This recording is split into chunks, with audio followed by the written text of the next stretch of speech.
Project 571, genetically engineered vampire created to destroy evil. What do you want? We need your help to kill a vampire. Malleus Maleficario. It was written by a witch. The first witch. Titania. That was a little snippet from The Witch's Hammer, the first film I ever solo directed, and it's just been remastered and re-released on Amazon. So if you like witches and vampires, then please do check it out. Anyway, let's get on with this week's episode. Hi, Jim here, and you're listening to the Honest Filmmaker Podcast. This week, I'm chatting to filmmaker Bruce Fontaine. Hi, Bruce, how are you? Fine, thank you. How about yourself? Very good, thank you. Very good. So to set this up, I should say, a little while back, I made a YouTube video about how to make money on Tubi. At the very end of that video, I said, if you're a filmmaker and you've got a poster, send me a poster. I'd love to critique it, not in a is it good or bad, but just look at it in terms of is it the sort of thing that would do well on Tubi? You were one of the filmmakers who generously sent me your poster, and I did the video, so the video's up, you can take a look at it, but I did not know who I was dealing with when I was looking at that poster. Now, having now Googled you and gone through your very long IMDb and very impressive credits with all the fight choreography stuff you've done, so which we will dig into. But let's start with Beyond Redemption, which is the original, I think your directorial debut, the original poster you sent me, which came out in 2015, I believe. So if you were speaking to somebody now, because I know a lot of micro-budget filmmakers do start with an action film, I've spoken to several, what are your kind of tips for somebody doing action on a very, very low budget? I call it, and even with my more recent film, I call it reverse engineering. Don't write a story with no thought to the cost, with no thought to locations, no thought to cast. I just want to make this brilliant story. Usually I find, because I've read a lot of scripts of other people, and usually I'll find they just kind of had no clue how much some things cost. In fact, I've got a writer that I collaborate with. He started writing club scenes, giant club scene. There's, 500 people dancing in the club, and then they're going to start smashing things they're going to smash the DJ booth. And I'm like, do you know how much that's going to cost? You know how much it is to fill a club? So yeah, I'd say reverse engineer. And that's primarily looking at your assets that you have, or you might possibly be able to get. And I always tell people, cast, location, crew, those are the big things, right? Don't think of really cool camera moves, because you're probably going to be using really basic stuff if you're in a micro budget category. We actually had a couple on Beyond Redemption, kind of PVC tubes for a dolly track. No professional dolly track. We literally had just engineered ones and stuck it on sticks and that sort of thing. We eventually at one point, a film supply guy knew what we were doing. He said, all right, I'll help you out. We got a jib for a day, right? Mm. But I'm saying you don't want to try to get stuff that is too expensive. Think of, what do I have? If it's a location and you've got full access, and make sure you're insured, don't damage anything. Make it about just that location. If you can get 2 or 3 locations, then think about how you can utilize them. How can you make a story fit that?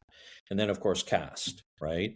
A lot of people, and in fact, I had a few people say, why don't you get an actor instead of a stunt guy? I'm like, well, look, this is going to sell on action. No disrespect to an actor who knows their craft and they're very good at it. If they don't know how to do the things that, say, Brian Ho can do, which is kind of like a Donnie Yen type level, they're not going to be able to learn that on the day. Sometimes, especially if you don't know what you're doing, doubling people isn't always effective. So if you're doing an action film, maybe try to find stunt guys, or, depending on your city, because maybe not every city has stunt people, martial artists, right? If they're not trained as stunt people or film people, be prepared that they and maybe the filmmaker will have to go through some learning curve stuff. But I'd say is reverse engineering, finding the resources. If you got some really good stunt actor types and you want to make an action movie, those are your guys. Don't get some guy who's really solid actor, Shakespearean, but he can't even punch. He's just, pawn in the air. And then try to get a good idea of how to work out a budget. You should try to cost stuff out before you go to camera and get a realistic idea and actually take the time to find out how much that cameraman, because usually they go in a package, how much it actually costs. Because a lot of people have unrealistic ideas. I'm frequently getting young people going, "Oh, I want to do this and this." I'm like, too expensive. You can't do that. Yeah, definitely agree with all of that. And I think because I did my first solo film was a sort of vampire-y martial arts thing. We had a martial arts person doing all the choreography. Mm-hmm. What I think I didn't anticipate, and it's the same with horror in a way, is that action can actually take a really long time to film because you've got, especially if you're fast cutting within that action and you want to cover it all. And it's over in a heartbeat. You're better off in a way doing a scene of two people sat at a table having a conversation. That's a lot easier to shoot. When you do an action scene, it's going to take a long time. It will be fun, but yeah, I completely underestimated how long those sequences take to shoot, and also keeping that energy going within that fight and figuring out the sort of spaces within it, so that it's also got its own little story arc to it. So having worked on all those Hong Kong movies with all those directors, what are some of the things that the really good directors do when they're making action films, do you think? What are kind of the things they put into practice? Okay, so now when I worked in Hong Kong, it was some years back, and some things have changed. But they're very different, especially back at that time, in terms of how they shoot action. I worked in about 30 feature films in Hong Kong. Like I said, when I worked for Jackie Chan, it was a film called Operation Condor. He actually used to edit off set while we were shooting. And because he knew myself and a few other guys were really keen, he would actually take us to the trailer and he kind of give us lessons saying, well, I did this because of this, and I did this because of that. I picked this angle because I think it looks better and it'll cut well. But they do what we used to call edit in the head. And the films, when they shoot their action scenes, they will often shoot in little pieces. In fact, I always tell people here, when it comes to, say, a fight scene, I never not once, learned a fight scene in its entirety before filming. I learned the piece that they were going to shoot, and they say, all right, we're going to be kind of cowboy frame. I want you to punch, punch, punch, do this, and maybe lift up your leg, do a kick, and we're going to cut. We're going to go low and wide because we want to see the kicks and everything. We're going to go low and wide, and we'll double up the last action or two. We'll double up the last action or two and cut again and move the camera. When I came to Canada, the first thing I worked on was Ninja Turtles, the TV series. And at that time, I really didn't know much about how films were done here in the West. First day on set, I walked in and I looked around, and I only knew one guy there named Dean. There's like 15, 20 stunt people. I turned to Dean and I said, where's the camera? Where's the lighting guys? He says, rehearsal. I said, okay, but where's the camera? Where's the lighting guys? He goes, this is rehearsal. And I'm looking at him funny. He says, strange. And he says, we're just rehearsing today. That's it. And I said, the whole day rehearsing? I couldn't believe it, because everything I did in Asia, you literally rehearsed 5 minutes before you shot it. Mm. Later on, they actually got, the next day we went to shoot. The first thing the director said, we're going to shoot a master over here. We'll go in for some tight coverage and we'll relight. We'll go over here and shoot another master. And I leaned over to Dean and go, what's a master? Because I never knew what a master was. We shot everything in little pieces. Mm-hmm. And the thing, and I think I might have already said it, but the thing that they do is we call it editing in the head. And sometimes that will look better. And if you've got someone in Asia, and I think I've acquired that ability, you'll be able to say, all right, this piece is going to look good here, and I want to be maybe cowboy or tight or whatever. And then this piece will look better from this angle. Sometimes as a challenge for the lighting people. So what I've learned is to kind of work out my shots and say, okay, we're going to film from this side. When we do a switch and turn the lights around to the other side, I need these shots. But here, some of the bigger films will start to adopt that method, because of the influence of The Matrix and subsequently companies like 8711, John Wick, and so on. They've adopted kind of similar to the Hong Kong style, but even so, I'd say they've evolved into their own kind of style. But anyways, for me, because I'm trying to make commercial action films, um, I do try to apply a lot of what I learned. Think of it more in pieces. Think about which angle is going to look nice. There's some younger guys and I always try to watch what some of the newer people are doing. There's some younger guys that I've been watching locally recent times. I go, oh, that's some nice camera move, because they've learned to move camera while the action's happening, which in some ways enhances it rather than just kind of being, maybe a simple pan, or maybe just locked on sticks or handheld. Sometimes the kind of Born Identity moving around. So with the other film, Ruthless Masters, we adopted that. So yeah, I do have things that I've carried over from Hong Kong, but I'm also, I guess, trying to stay kind of current with some of the trends, watching 8711, some of what the younger guys are doing, because the younger guys, they grew up with computers, right? I'm a little bit older vintage. I forced myself to learn computers. I forced myself to learn Adobe Premiere and that sort of thing. But a lot of the young guys are doing some cool stuff of their own. So I tend to watch that, but still kind of maintain some of the Hong Kong stuff. Yeah. Good idea. I guess my version of that is just storyboarding the hell out of it. And I know a lot of you seem to see a lot of modern action films. It feels like some of the big Marvel films, they just give the sequence to the stunt team who actually even film it and hand it back and go, look, this is it. These are the best angles. And then they just recreate it in a huge studio with all the special effects, which I guess is nice to have that given to you. So what about, say I am doing a micro budget film and I've got a couple of martial artists in it, but I've got an actor who isn't a martial artist. And I need to do a little fight scene with them. How do I make that as easy as possible? Any advice for dealing with people who aren't trained? Yeah. Well, number one is see if you can at least spend a little bit of time preparing that. And depending on how things are set up, because sometimes DPs aren't always going to cooperate even with the director sometimes in terms of execution of action. So I would say, one, try to get some separate rehearsal time or prep time with those people, right? Rather than just kind of trying to wing it on the day. And I know sometimes when you're doing a micro, you're kind of constricted by budget, but hopefully those involved are also, like independent film people are, passionate about the project, hopefully. And then try to get some rehearsal time. I would also say, if you shoot it in certain pieces, try to figure out the angles that can sell the fight, like make it look like it's actually happening, picking the right angles, coaching the actor or the people he's beating up, how to react and sell the hits. As sometimes the stunt people like to say, sell the hit, like, the time and the reaction and acting and showing the pain. Work with them and try to get that done. And then I would say, try to keep it as simple as possible. I took over a direction of an Indian movie. There was a big fallout between the producer, star, who financed it, and the director. And I got hired to take over.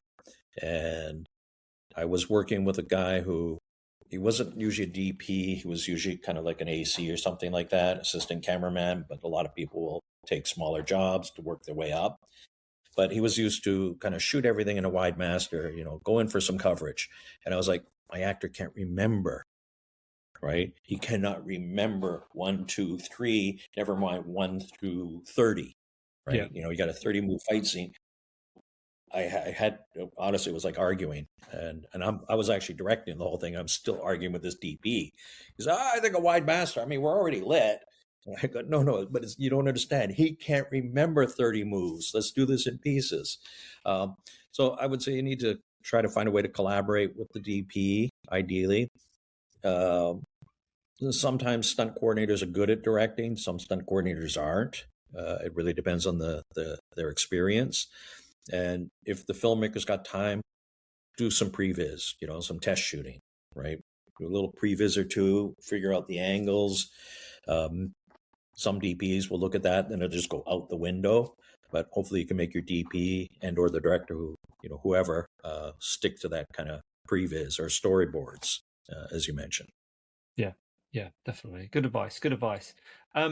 So looking back on all of those amazing people you've worked with, like you say, Jackie Chan. I've looked at your IMDb, Sammo Hung, Stephen Chow. There's loads of names. There's probably names on there I don't even recognise, but I've seen the movies of. Who's your kind of like big martial arts superstar? Who's the top of the pile for you? So like I said, in Hong Kong during that time was considered kind of the golden age of Hong Kong cinema.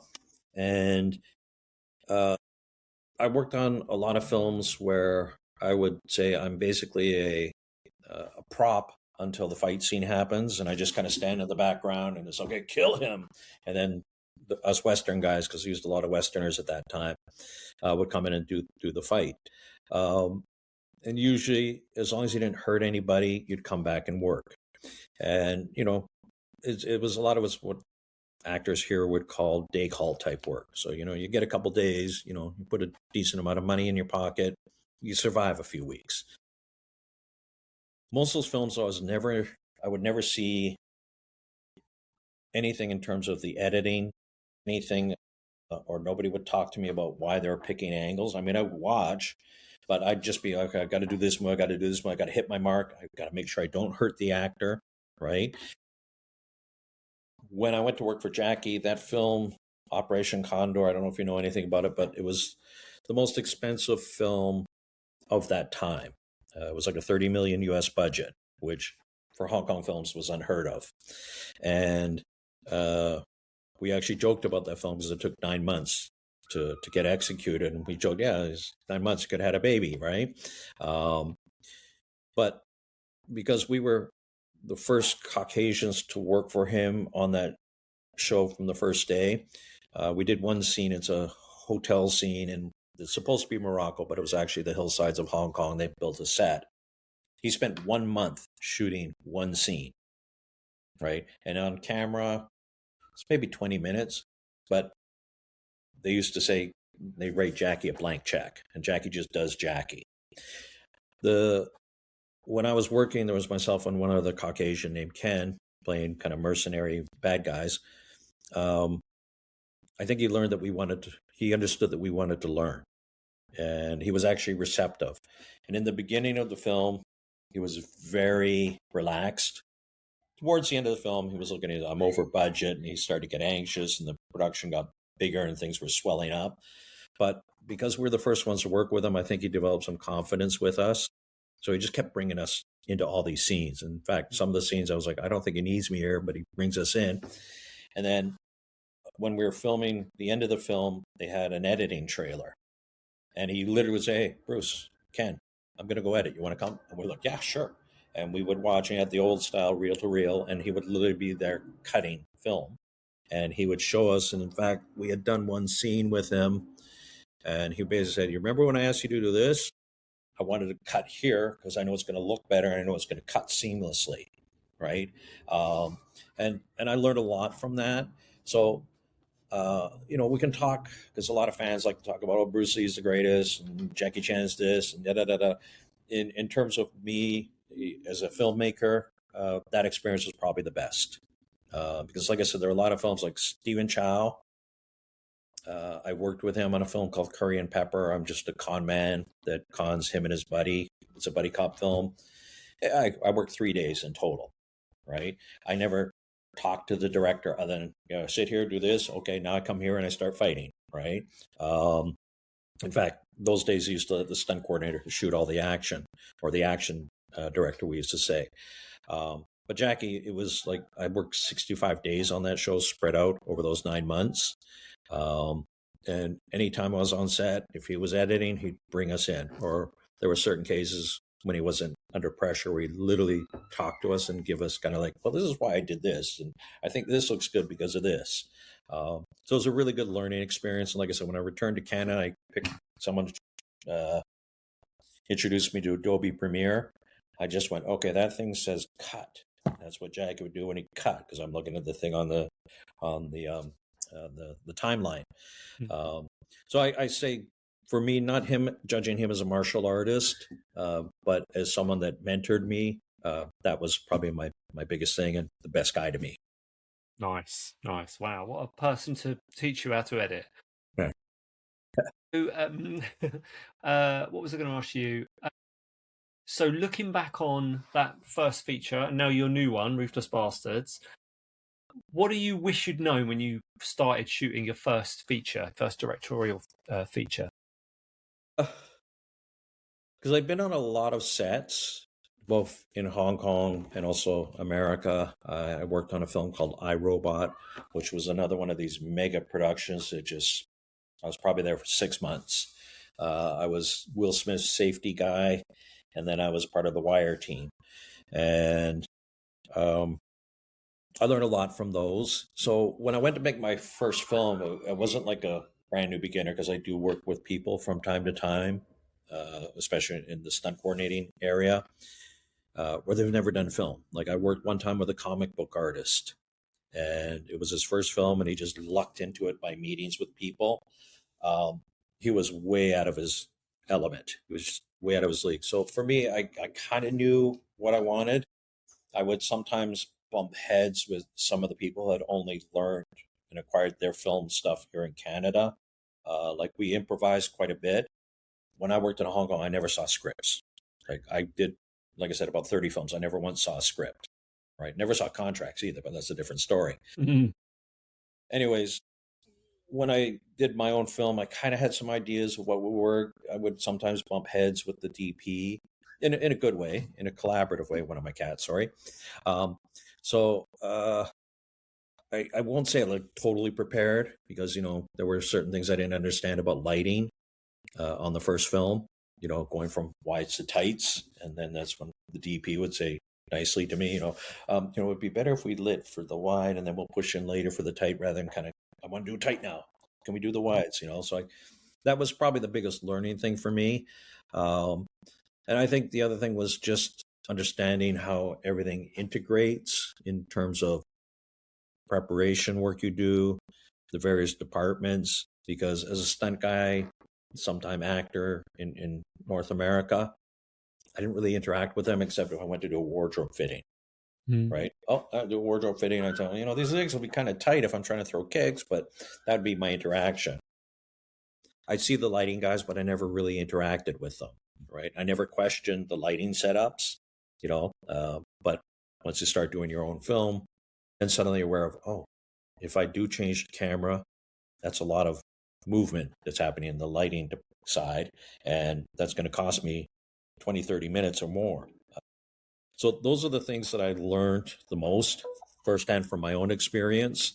In terms of like action stuff, I felt fairly prepared. Unfortunately, the people I worked with, they kind of listened to everything I said, and it was a very collaborative thing.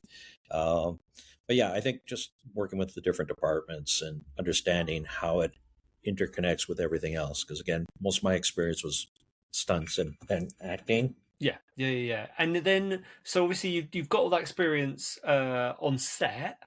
What about sales and distribution and all that? So did you go into that with your eyes open, or how did you kind of figure all that stuff out? Okay, so I heard a term when I lived in Asia, because we almost did a film of our own in Hong Kong, myself and a fellow who was Jackie's first AD. In fact, the Jackie's company was maybe going to give us a little bit of money. Not for reasons regarding myself, but it kind of fell apart. But one of the terms that I would hear tossed about was pre-sales, right? Like Jackie would finance his films based on a Japanese pre-sale, because that was a big market for him, a Korean pre-sale, a Taiwan pre-sale, and they would kind of piece together some of their, I guess, financing or projections based on that. So when I came back to Canada, I've learned one thing. Most people who work in film have no idea how it's put together in the beginning stages in terms of financing, and no idea what happens to the film when they're picture wrapped. They don't really, now it's a little different with some of the younger guys, but they don't really understand the process of editing and post-production and final deliveries. In fact, final deliveries was another thing that just about killed me on Beyond Redemptions. I had no money, and I did most of the editing, not all of it, but most of the editing, and final deliveries just about killed me. It's endless, isn't it? What's a chain of endless. title? Sorry? Yeah. The list of deliverables. I've done a video on deliverables, and it is just horrendous. When you've made a film, you don't realize there's about 30 or 40 things, pieces of paper, files, all this stuff. You had Yeah. no idea that you should have been assembling right from the start, and it's horrendous. But I do think, to be fair, that list has decreased. I don't know if you've noticed that on Ruthless Bastards. Less stuff, or Yeah. Some things are newer because now you've got, the 2K deliveries or 4K deliveries and some of those things. But yeah, so like I was saying, a lot of the film people here, they don't understand how it gets put together. They don't understand how it happens at the end. I had some idea of that, and I'm a big one for always trying to learn stuff, always trying to network. So I took the time to figure it out, especially after Beyond Redemption. Going into Ruthless Bastards, it became kind of a whole new thing because we actually were going to be having probably 50 times the budget of Beyond Redemption, actually probably more than 50 times. But with that, we had a pre-sale. We were utilizing tax credits. We had some equity, but not a great deal. There were some strategies that you can do with what we call reinvestments. And that was just a whole new universe. I mean, I knew of it. I was cognizant of it. But it was painful how many, and it's because we're also coming out of COVID at that time. And it was painful how many Zoom meetings I did. And then one of my partners in that, he's from Russia. He's a business accounting major, so he's good with numbers. So we just spent so much time going through the finance structure and then learning about cash flow and signing deals with agents, which was... That doesn't sound like a lot of fun. That's not having fights on camera, is it? That's yeah. And I'm not just about the fighting stuff. But I think this is the one thing when you're a creative, if you really want to do it, and if you want to level up, which is kind of one of my personal policies, try to level up every time. You got to learn those things, right? Because ultimately, whether you're on a micro budget or a bigger budget, you're spending ideally not your own, but somebody else's money. You want to make sure you get it back, right? And by learning the financing part and going into it and making sure you have a proper budget and seeing if you can mitigate the risk by maybe utilizing tax credits to fund some of that, or learning how pre-sales can actually happen, because then you can sometimes use that to help finance the film. You can do even better things as a filmmaker, and then also understanding how it's sold. Because I've had so many people say, how do I get my film picked up? And I'm like, you should have figured that out before you made it. But now there's also, I find one thing is changing, and partly is what brought me to your channel. The Tubi universe is really changing things. And I've got something that I'm trying. I think I sent you a poster. You didn't use it. That's okay. Luther Kane was a project we have, and it's specifically being built for Tubi because I see it as a different business model, in terms of that. But yeah, I spent a lot of time trying to figure out the financing and learning it. And, fortunately to our distributor, after we did the first film, like I said, it was a good stepping stone. We didn't have too good a experience with the first distributor. I don't want to say too much negative stuff. We talked to this other distributor, and because they go to all the same film markets, knew about my film.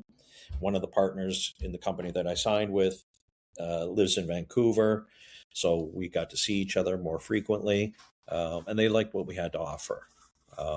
They liked that we're trying to do genre. They liked that I understood, even though Beyond Redemption didn't really have it, they liked the idea I understood utilizing bankable names. So yeah, I might have gone off track there a little bit. That's all right. It is all of that sales and distribution. You do have to go off track, unfortunately, don't you? Especially if you want to, like you say, level up. You've got to kind of get out of your lane, and you've got to push things a little bit more. One thing I want to end with, and I don't know if you've got an example of this, Hong Kong days, was it ever dangerous? Was it ever chaotic? Was it, choreographed perfectly? Were there any times when you were like, oh my God, this feels a bit risky? Hong Kong has a reputation for that, and there are certainly accidents that can happen or had happened. I, for the most part, I had a couple things, a couple minor injuries, but nothing ever really super serious. And for the Westerners that went there, we were what you would categorize as fighters.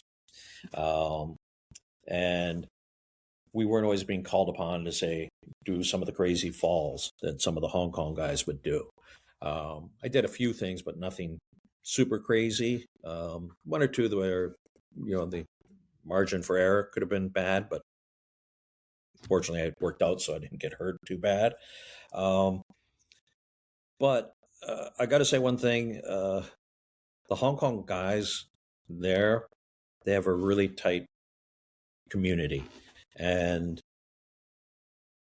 I think many of the other Westerners and we chatted about this, and we always felt that the Hong Kong stunt guys were looking out for us more than anyone else in production. And Jackie, I count as a stunt guy, even though he's a star and an actor, because sometimes in production, they'd be screwing you left, right, and center. Payments were a pain in the ass to get out of them. But the stunt guys always had our backs, And like I said, I never really had anything serious. I mean, I scratched my face really bad on one stunt gone wrong when I fell on sugar glass, but that healed. A couple bruised heels here and there. Did a few jumps from maybe higher than I should have if I was wiser. I was young, so stupid, but never anything broken. However, in Canada, I actually had more serious accidents, separated a collarbone. Not that big a deal in context of what some people suffer, but I quite honestly think it was partly the fault of the team, because the way they put me in the wire is going, that just doesn't feel right. But you live and learn. Yeah, definitely. Actually, one other thing I was going to ask you was, did you ever work with Chuck Norris? Have you ever done a film with him in? No. I've been asked that question a couple times recently. Yeah, I bet. Yeah. Yeah. In fact, I get really upset if people ask if I worked with Bruce Lee, because I always say he died when I was 12. Yeah, so I was going to say that's a bit more difficult. Yeah, I met Chuck Norris very briefly at an Arnold Schwarzenegger event. It was like a fitness thing that he does, which I attended. And Chuck Norris was there. I got to shake his hand and chat with him, along with like Schwarzenegger and some of the other celebs that were there. Nice gentleman, was very friendly with us. Took some time to chat with us. So no, that's the limit of my interaction. I've been asked that a couple times in recent days. I bet you have.